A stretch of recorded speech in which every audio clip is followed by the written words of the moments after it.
വിദേശ തൊഴിൽ പരിശീലനത്തിനും തൊഴിലവസരങ്ങൾക്കും Little Flower Engineering Institute Kalamassery. പഠിച്ചാൽ ജോലി ഉറപ്പാണ്. രാജ്യത്തെ എൻട്രൻസ് എക്സാമുമായി ബന്ധപ്പെട്ട ക്രമക്കേടിൽ കേന്ദ്രമന്ത്രിയായ ധർമ്മേന്ദ്ര പ്രധാനെതിരെ അന്വേഷണം ആരംഭിച്ചിരിക്കുകയാണ്. ധർമ്മേന്ദ്ര പ്രധാൻ വലിയ രീതിയിലുള്ള ഗൂഢാലോചനകൾ നടത്തിയിട്ടുണ്ട്. എൻട്രൻസ് എക്സാമിനേഷൻ നടത്തുന്ന കോച്ചിംഗ് സെന്ററുകളെ കേന്ദ്രീകരിച്ച് അന്വേഷണം നടത്തിയാൽ ഇത് വെളിപ്പെടുമെന്നുള്ളത് പ്രതിപക്ഷം പറഞ്ഞ കാര്യമാണ്. ഈ വിഷയത്തിൽ മാത്രമല്ല, ഈ രാജ്യത്ത് വലിയ തോതിൽ അഴിമതി എണ്ണ വ്യാപാരവുമായി ബന്ധപ്പെട്ട കാര്യത്തിലും നടന്നുകൊണ്ടിരിക്കുകയാണ്. ജനങ്ങൾക്ക് വലിയ തോതിൽ നികുതിയുടെ ഭീമമായ ഭാരം അടിച്ചേൽപ്പിക്കുന്നതിനോടൊപ്പം മായം കലർന്ന പെട്രോൾ അതല്ലെങ്കിൽ പെട്രോളിയം ഉൽപ്പന്നങ്ങൾ വിതരണം ചെയ്ത് ഈ രാജ്യത്ത് കൂടുതൽ അരക്ഷിതാവസ്ഥ സൃഷ്ടിക്കാൻ ശ്രമിക്കുകയാണ് കേന്ദ്രമന്ത്രിയായ നിതിൻ ഗഡ്കരി. കൃത്യമായി പറഞ്ഞാൽ പെട്രോളിയം മന്ത്രിയായ ഹർദീപ് സിംഗ് പുരിയും ഗതാഗത മന്ത്രിയായ നിതിൻ ഗഡ്കരിയും കൂടി ഈ നാട് മുഴുവൻ കുട്ടിച്ചോറാക്കുന്ന ലക്ഷണമാണ് കാണുന്നത്. അതായത് ഈ രാജ്യത്തെ ധനകാര്യ സംവിധാനം താറുമാറായിരിക്കുന്നു. ഈ രാജ്യത്തെ വിദ്യാഭ്യാസ സമ്പ്രദായം പരിപൂർണമായും താറുമാറായി കഴിഞ്ഞു.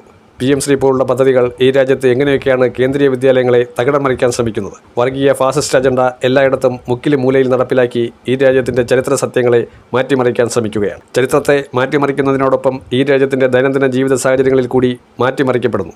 ഇന്ത്യയിൽ ആവാസയോഗ്യമല്ലാത്ത രീതിയിലേക്ക് നമ്മുടെ ഈ മഹത് നാടിനെ കുട്ടിച്ചോറാക്കാൻ ശ്രമിച്ചുകൊണ്ടിരിക്കുന്ന സംവിധാനങ്ങൾക്കെതിരെയാണ് ഇപ്പോൾ രാഹുൽ ഗാന്ധി പ്രതികരിക്കുന്നത്. പ്രതിപക്ഷ നേതാവെന്ന രീതിയിലുള്ള ഇടപെടൽ മാത്രമല്ല രാഹുൽ ഗാന്ധി നടത്തുന്നത്. ഇന്ത്യൻ ഭരണഘടനയെ ഉയർത്തിപ്പിടിച്ചുകൊണ്ട് അദ്ദേഹം സത്യപ്രതിജ്ഞ ചെയ്തപ്പോൾ ഒരു കാര്യം കൂടി ജനസമക്ഷം പറയുകയുണ്ടായി. ഈ ഭരണഘടനയെ ഏറെ വൈകാതെ തന്നെ അവർ ധ്വംസിക്കും. കേവല ഭൂരിപക്ഷം നഷ്ടപ്പെട്ടതിൻ്റെ ചുരുക്ക് അവർ പലതോതിൽ തീർക്കുന്നതിനോടൊപ്പം തന്നെ 4-3 ഭൂരിപക്ഷം നേടിയെടുത്തുകൊണ്ട് ഭരണഘടനയെ ഭേദഗതി ചെയ്യാനുള്ള നീക്കമാണ്. 3-2 സംസ്ഥാനങ്ങളിൽ അധികാരം കിട്ടിയാൽ ചെയ്തു കൂട്ടാൻ കഴിയുന്ന നിരവധി സംവിധാനങ്ങളുണ്ട്. അതുകൊണ്ടാണ് ഇൻറ്റർസ്റ്റേറ്റ് ഡിസ്പ്യൂട്ട് ഉൾപ്പെടെയുള്ള കാര്യങ്ങളെക്കുറിച്ച് നമ്മൾ ബോധവാന്മാരായിരിക്കുന്നത്. ഈ രാജ്യത്തുള്ള വിവിധ സംസ്ഥാനങ്ങളിൽ 3-2 സംസ്ഥാനങ്ങളും ഒരു പ്രത്യേക സാഹചര്യത്തിൽ മെമ്മോറാണ്ടം ഒപ്പിട്ടാൽ കേന്ദ്രം അവതരിപ്പിക്കുന്ന ബില്ലിൽ ഒപ്പുവെച്ചാൽ പുതിയ വെർഡിക്റ്റുകൾ ഉണ്ടാക്കിയെടുക്കാൻ കഴിയും.